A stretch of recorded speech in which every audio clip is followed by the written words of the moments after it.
Long ago, in the land of red soils and seven great hills, there was a village called Ugwala. The people were strong and hardworking. They farmed, hunted, and gave thanks to the gods every season.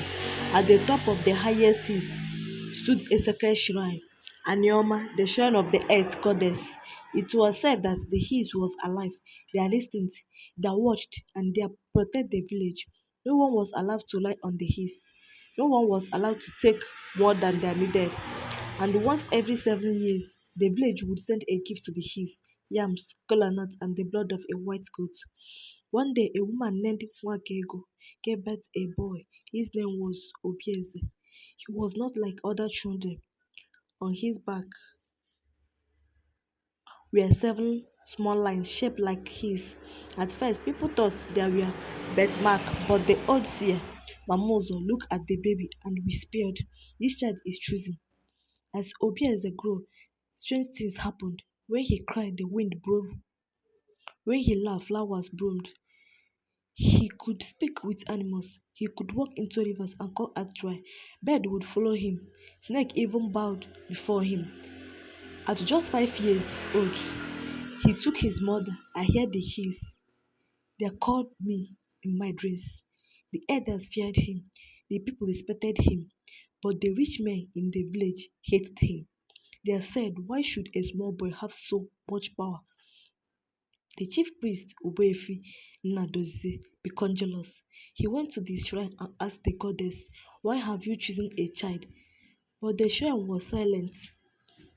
That night, Ubefi had a dream. A voice said, "Protect him, or your land will fail."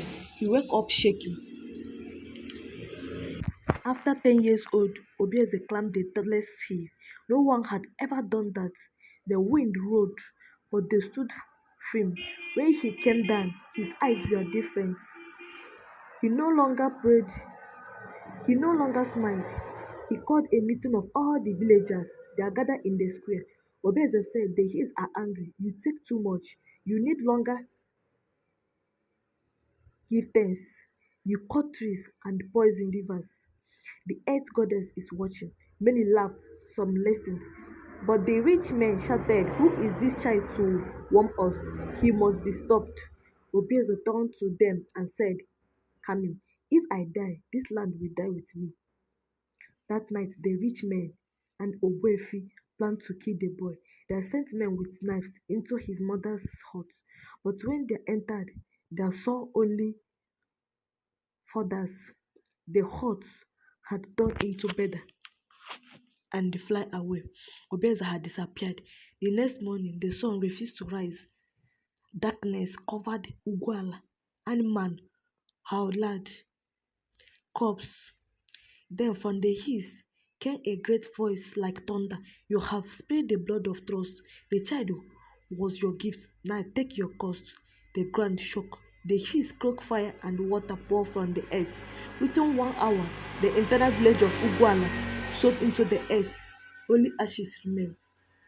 5 years later, many years had passed since Ugwala disappeared. The land where the village once stood with now covered with thick forest, grand trees, and strange flowers.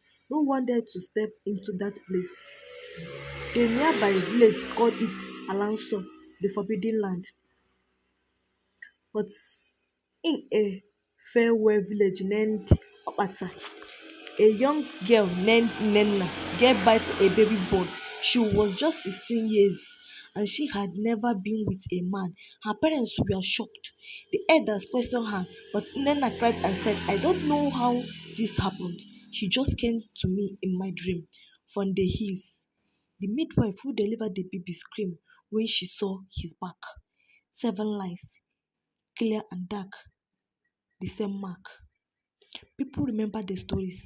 Some bowed, some ran away in fear. They named him Obinna, father's heart. But many in the village whispered a different name, child of the seven hills. Obinna was quiet, too quiet. At 2 years old, he did not speak, but he watched everything with deep eyes. Bird followed him. Trees beat straight when he passed. Rain fell only where he walked. At night, he would point to the east. where the his once stood and said in a soft voice, "They are awaiting." At age 5, he spoke his first full sense. The promise must live again. The elders of Oboto called a secret meeting. The others among them, a blind woman named Mama Ifoma stood and said, "This child is not the first, he is the next." Obieze has returned. She told the story of Ugwana, how greed destroyed a village, how the spirits gave the land to the earth. She said, "If we do not listen this time, the fire will spread beyond the hills.